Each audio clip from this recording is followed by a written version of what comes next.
Ariel Sharon fights his great battle in Hadassah Hospital, and Israelis rally around as never before. People pained, genuinely pained and concerned, but some wondering how a leader who during his controversial career has conjured up so many adversaries, enemies even you could say, is now so universally admired. Seeking to solve the puzzle with his customary cogency, we had Shimon Peres, the former Prime Minister, in recent years one of the stricken leader's closest confidants. What makes Israelis line up so solidly with Sharon? Peres was asked. His answer, their conviction that Sharon had done the right thing in withdrawing from Gaza. And, added Peres, the Israeli people trusted that Ariel Sharon would continue doing more of the same in order to steer them away from confrontation with the Palestinians and towards peace. Amos Oz, the world-renowned novelist, has another way of looking at what he calls the metamorphosis of Ariel Sharon. Wrote Oz, he leaves without answering two great mysteries. Why in the autumn of his life had he suddenly converted so radically? And what else was he going to do in the direction of peace and reconciliation? A still more sobering view comes from columnist Uzi Benziman, never a great Sharon admirer. He wrote, for all his great exploits as soldier and politician, Sharon's real impact on Israeli history came only since he was elected Prime Minister. He will be remembered as the man who began to collapse Israel's hold on the territories, the man who created a historic precedent by withdrawing from Gaza.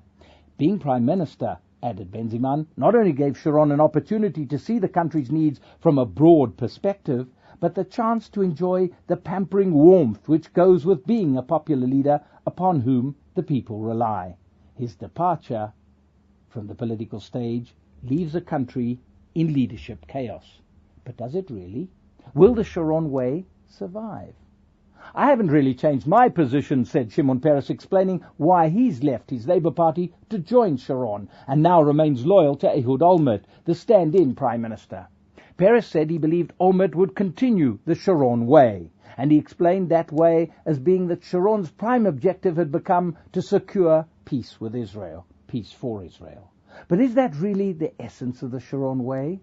In the past half-year, Ariel Sharon, just as he remapped the whole political scene, indeed single-handedly redrew the contours of the Palestinian-Israeli conflict.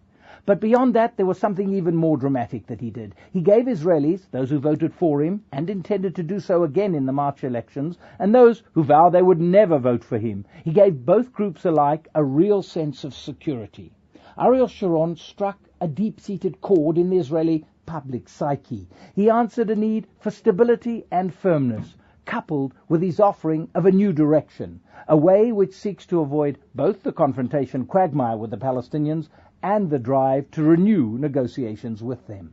Instead of a peace process being imposed on Israelis and Palestinians, Sharon believed that the two peoples ought to be separated from each other, at least for the foreseeable future.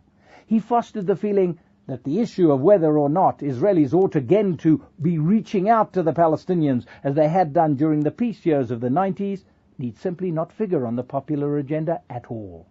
Now, with Ariel Sharon off the political scene, some conventional thinking maintains that the March 28th election will again offer a straight choice between the old left and the old right, between, on one hand, Likud leader Benjamin Netanyahu's determination to continue confronting the Palestinians until they are forced to give up confronting Israel, and on the other hand, the call of Labour leader Amir Peretz for reinvigorated peace talks to end the confrontation. What Sharon was offering was a third way. No negotiations, coupled with less confrontation, not solving the conflict, but controlling the conflict, disengaging from the conflict. He's already implemented that in Gaza and was set to go on unilaterally disengaging Israel further from the Palestinians, and that chimed perfectly with a public mood which looks for Israel to turn its back on the Palestinians. In point of fact, the man assuming interim power, Ehud Olmert, helped formulate that Sharon doctrine of unilateral withdrawal behind a security barrier in order to separate from the Palestinians.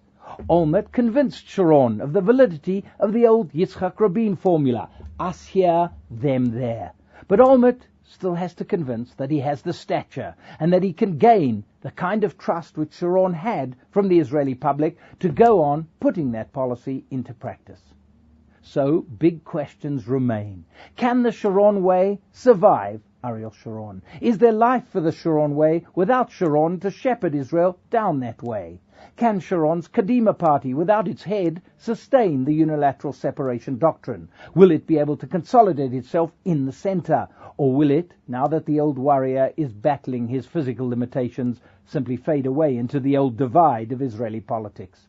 Cardinal questions indeed for Israel and the region. The debate over what Ariel Sharon himself would have wanted so as to resolve those cardinal questions is unlikely to be resolved even by the outcome at the polls on March 28th. Such is the power which Ariel Sharon has had over Israeli politics, the power which the Israeli people invested in him.